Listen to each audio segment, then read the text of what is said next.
vais vous présenter une de journal qui est parue en mai 2019. Donc c'est une de l'équipe qui vous présente ici deux joueurs de water-polo de l'équipe des crevettes pailletées qui s'embrassent. Et donc c'est titré « Embrasser qui vous voudrait ». Donc voilà, donc j'ai trouvé que c'était une belle image pour illustrer notre débat d'aujourd'hui. L'homophobie dans le sport, qu'est-ce que ça vous évoque? Est-ce que ça vous parle? Non, concernant le foot, franchement ça me choque de moins en moins parce que bon, la mentalité des supporters régresse de plus en plus. Je pense que bon, les supporters utilisent beaucoup d'homophobie et de racisme pour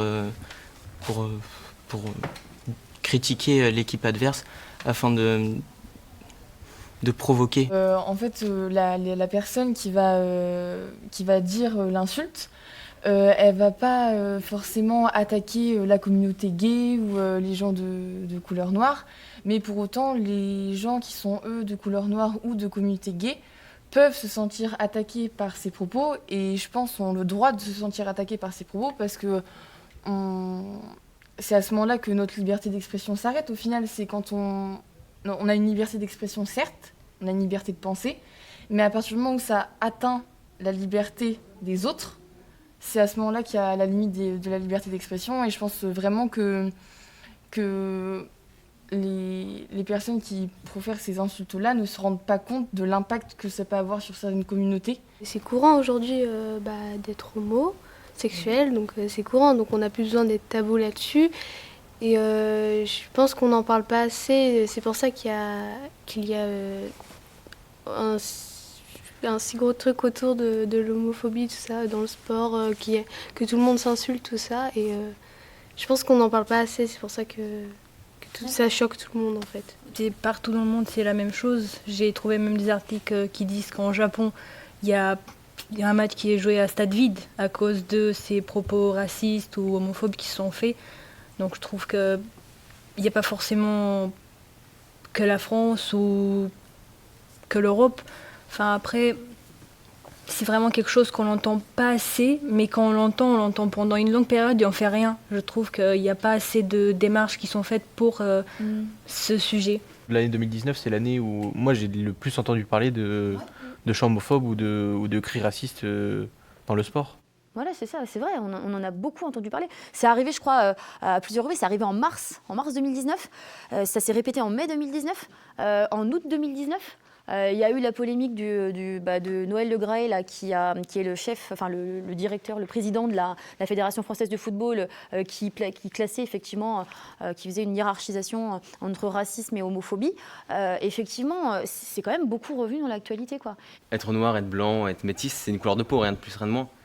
Être homosexuel, être bisexuel, être hétérosexuel, c'est une orientation sexuelle. Rien de plus, rien de moins. À partir du moment où on essaye d'attaquer, on essaie d'insulter par rapport à quelque chose qu'on ne choisit pas, l'homosexualité, la bisexualité, la couleur de peau, on ne la choisit pas, c'est que c'est considéré comme un délit. Pour moi, c'est considéré comme un délit. Et à partir du moment où le football tolère ce délit, qui est généralisé par un certain nombre de supporters, on le voit notamment par des banderoles, à partir du moment où le football l'accepte, il devient responsable, il ne devient pas responsable, mais il devient complice d'un délit, et il doit être sanctionné par les lois de la République. Et d'ailleurs, la ministre des Sports, je pense, a été très claire là-dessus, contrairement, par exemple, ce qu'a pu dire Emmanuel Macron. Je pense que là-dessus, sont en même temps, il y a eu des limites là-dessus. C'est qu'on n'était pas très clair, mais je pense qu'il n'y a pas eu de retombées médiatiques comme il aurait dû avoir, comme peut avoir l'influence du président. Je pense là-dessus, il y a eu un manqué de la part de la présidence. Par exemple, là, je vous montre la une qui était parue en mai 2019 aussi, la une de Tétu. Hein. Vous voyez qui là sur cette image-là, les filles, vous voyez qui là sur l'image? Antoine Griezmann. Antoine Griezmann. Et du coup, c'est qui Antoine Griezmann? Pourquoi par exemple, là, cette une de magazine, là, ça peut justement faire réagir et un petit peu changer les mentalités, justement, aujourd'hui, là? Parce qu'il est connu et que c'est le champion du monde de cette année, quoi. Ouais. Bah voilà, Griezmann en une de Tétu, donc en une d'un magazine gay, et il dit l'homophobie dans le foot, ça suffit. Et pourquoi vous pensez que dans le foot, peut-être un peu plus qu'ailleurs, en tout cas, pourquoi l'homophobie, les propos homophobes ont plus de visibilité dans le foot? Parce que le foot est un sport qui est très très médiatisé, ça c'est sûr. Mais pourquoi c'est peut-être vraiment tabou dans ce sport-là. Il y a quand même une image assez très masculine. Oui. C'est surtout le foot, c'est fait pour les garçons, les filles pour la danse. Donc le foot, ça va être quelque chose de très masculin, très, on va dire très bonhomme, on va dire. Donc c'est pour ça que l'homosexualité dans le foot, on peut pas trop forcément en parler. Je pense que moi, il devrait y avoir plus de sportifs qui devraient se mobiliser afin de, pas prévenir, mais de... Ouais, sensibiliser, je pense. Voilà, sensibiliser, parce que vu qu'ils ont une forte influence, ça influence forcément les supporters dans les stades, et du coup, ça fait... Ça peut Voilà. faire avancer le combat, tu penses? Voilà. Il y a quelques années, il y avait une grande campagne contre le racisme qui avait été lancée. Qui est-ce qu'on envoyait pour parler aux supporters? On envoyait le capitaine de chaque équipe. Moi, je me souviens de quelques matchs de l'équipe de France où Hugo Lloris, au début du match, lisait un texte contre le racisme. Donc, des joueurs comme Antoine Griezmann, en réalité, il n'a pas tant que ça. Lui, il est investi dans beaucoup de causes. On l'a vu lors de la Coupe du Monde. Il s'investissait pour... c'était un qui... Comment dire? Pour lutter contre le racisme, pour lutter contre les personnes qui disaient que tous les joueurs d'équipe de France n'étaient pas français. C'était le premier à dire si, on est tous français. Et Antoine Griezmann s'investit dans beaucoup de causes. Ce que vous disiez tout à l'heure, vous parliez de la loi de l'Omerta. Je pense que oui, c'était quotidien. C'était dans une chronique de quotidien. Et ils interrogeaient un joueur et le joueur avait dit non mais je vais pas répondre à ça, moi je parle du match, je parle que de ça. Ils ont le droit de pas vouloir s'investir, mais est-ce qu'ils se rendent pas complices en même temps justement de ne pas parler, alors qu'aujourd'hui on sait que c'est eux qui ont le plus d'influence et c'est eux qui peuvent, je pense, faire changer les choses. J'ai vu par exemple, il existe je sais pas si vous le savez, des gay games. Il existe des gay games, comme les Jeux Olympiques ou pour les gays, des gay games. Franchement, je trouve ça débile. Parce que en faisant ça, au lieu de prouver que ils sont comme les autres, ils prouvent justement qu'ils sont différents des autres. C'est pas à eux de s'écarter, c'est aux gens qui sont avec eux d'être plus ouverts d'esprit et de les écouter au lieu d'être débiles. Ils veulent se mettre au même niveau que les autres. Et du coup, ils essayent de créer des jeux, mais en même temps, ça les met aussi à l'écart. Mais il faut bien qu'ils fassent quelque chose pour pouvoir se mettre en lumière. Après, ils veulent pas trop se mélanger avec les personnes qui les insultent. C'est surtout parce qu'ils les insultent. S'ils les insultaient pas et qu'ils restaient normaux avec eux, en fait, parce qu'ils les considèrent comme des personnes différentes, s'ils restaient normaux avec eux, je pense qu'ils seraient inclus aujourd'hui dans à peu près tous les sports, tout ça. À quoi ça peut être dû, ça, cette espèce de haine là qui est de plus en plus... j'ai l'impression que moi...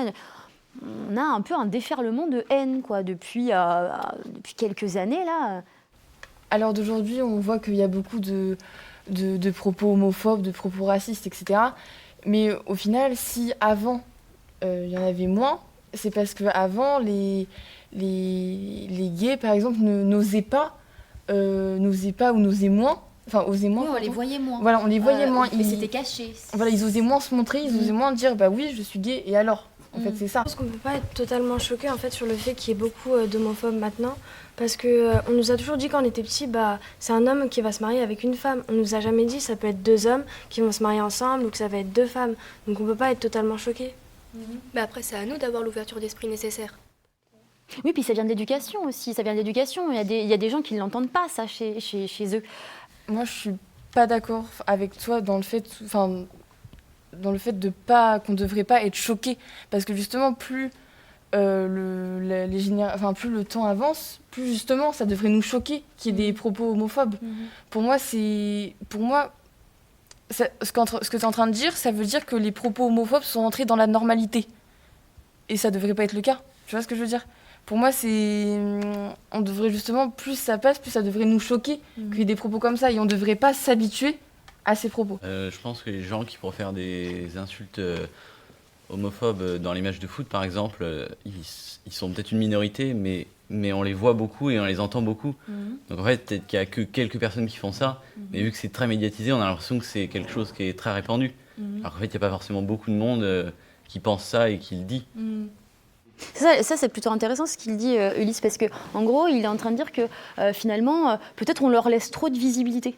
On ne devrait peut-être pas les écouter et faire en sorte de l'ignorer. Mais en même temps, est-ce qu'on peut vraiment l'ignorer? C'est ça le truc. Non, parce que c'est dans des matchs de foot, et les matchs de foot, c'est ultra médiatisé. On ne sait pas comment réagir face à ça. Dans le sens où est-ce que soit on doit l'ignorer et se dire bah s'ils n'ont pas de visibilité, ils vont se lasser de faire ça, etc. Mais en même temps, à l'heure d'aujourd'hui, en 2019, c'est pas possible d'ignorer des propos comme ça. Enfin, c'est des propos racistes, homophobes, enfin, c'est insultant au possible et c'est pas possible d'ignorer ça parce que c'est comme on l'a dit, c'est puni par la loi, c'est un vrai délit. Donc on peut pas faire comme si ça n'existait pas. C'est peut-être aux journalistes aussi de faire aussi attention à ce qui diffuse. Est-ce que diffuser sans arrêt, je pense à des chaînes d'infos en continu, diffuser sans arrêt les mêmes images sur des personnes qui cassent tout, des personnes qui insultent, est-ce que vraiment c'est... Je pense que oui, ils mettent l'accent, enfin que c'est parfois on cible des choses, on montre des choses et on met l'accent sur des choses et on... Ça revient au paradoxe avec les propos homophobes ou racistes, c'est pareil, c'est est-ce qu'on doit le montrer ou est-ce qu'on va l'ignorer? Je pense que ça relève de ça aussi, enfin tout se rejoint. Moi, en tout cas, j'ai peur que l'audience passe en priorité. Mais je pense que c'est une peur qui est partagée par beaucoup de personnes. Bah ouais, mais justement, c'est ce que cherchent aujourd'hui tous les journalistes, c'est de faire ramener le plus d'audience. C'est quand même... Moi, je pense quand même, on va conclure peut-être là-dessus, mais je pense que finalement, tout ça, là, l'homophobie, le racisme, etc., c'est quelque chose en fait qui est ancré dans les mentalités, ça a été ancré dans la société, c'est diffusé effectivement dans l'éducation qu'on peut recevoir, dans le milieu dans lequel on va naître, etc. On est assez conditionné en fait, voilà. Et il faut essayer de s'émanciper. Quand on est en âge de s'émanciper et de penser par soi-même en fait, et de plus arrêter forcément d'écouter ce qu'on a pu entendre depuis qu'on est tout petit. Voilà, essayer de penser par soi-même et s'émanciper. Le racisme et l'homophobie en fait, à la base c'est de l'ignorance crasse. C'est de l'ignorance. On est dans l'ignorance. On ne connaît pas. Et on a peur, voilà. L'homophobie, la xénophobie, c'est la peur, hein. C'est la peur de l'étranger, la peur de ce qui est différent. Et en fait, c'est parce qu'on ne connaît pas. On a peur parce qu'on ne connaît pas.